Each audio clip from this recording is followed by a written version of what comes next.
Hello everyone and welcome to the Hotel Show. I'm your host, Michelle Lim, and today our guest is Henry Lee from Seattle, Washington.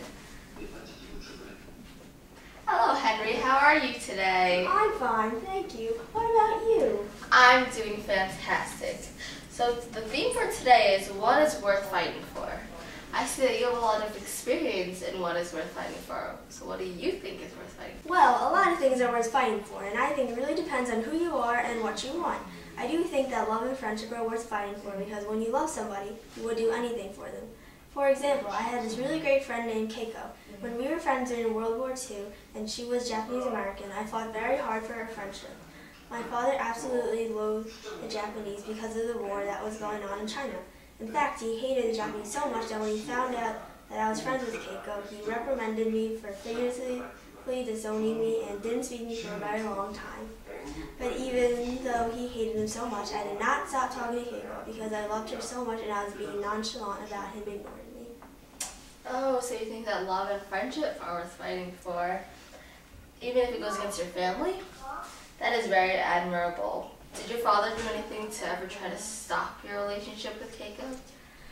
He did a couple of times, but this one time, I didn't really know about it until later.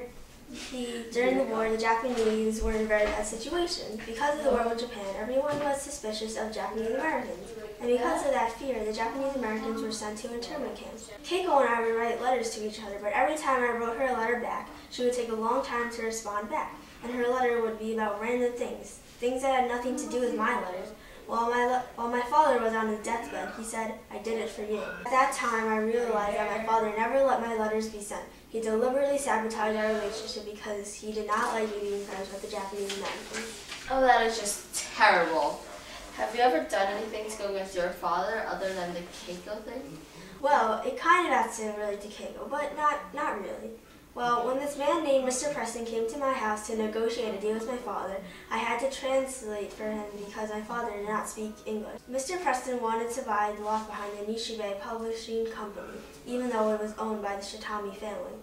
I purposely translated the wrong things to my dad, so Mr. Preston wouldn't harass the Japanese Americans, like Keiko, who lived near that area. Oh, that is really brave. Is there anything else you did to go against anyone besides your father? Before the Japanese Americans were sent to internment camps, all the Japanese burned their things because they didn't want to have anything relating to Japan. But Keiko couldn't bring herself to burn her pictures, so she gave them to me to hide. I knew that I could potentially get in trouble and then even go to jail for having them, but I didn't care because I love Keiko and I would do anything for her. Another person I went against was my mother. I went to the internment camp in Idaho where Keiko was sent with my friend Sheldon. Even though my mother told me I couldn't go, I still went because I needed to see Keiko one more time. That is so sweet. Well, during our interview, I got a few text messages from our viewers. Would you like to see some of them? Sure. Here are the texts. One of them says, "I can't believe Henry tricked his father and Mr. Preston. I mean, he obviously wanted to help Keiko, but I thought that Henry was afraid of his father, so I never thought he'd betray him." That's the first one. The second one says, "Wow, Henry's dad was interrupting the letters. I do not like Henry's dad at all. He's selfish and mean." The third one says, "I can't believe Henry's father would disown him like that. How can someone do that to their own son just because of their friends?" And the fourth one says, Did Henry ever talk to Keiko since then?" Aw, it was all about hating on your dad. But I'm very interested on the last text message. Can you answer the question?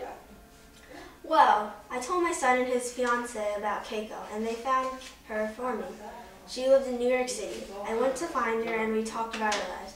Our relationship was so impervious that even after so long, we still talked like we were together for our entire lives. Is that it? Well... What? Okay, so we're getting married this spring. Oh my, that is wonderful. What a happy ending. Well, that's all the time we have today, folks. See you next time on The Hotel Show.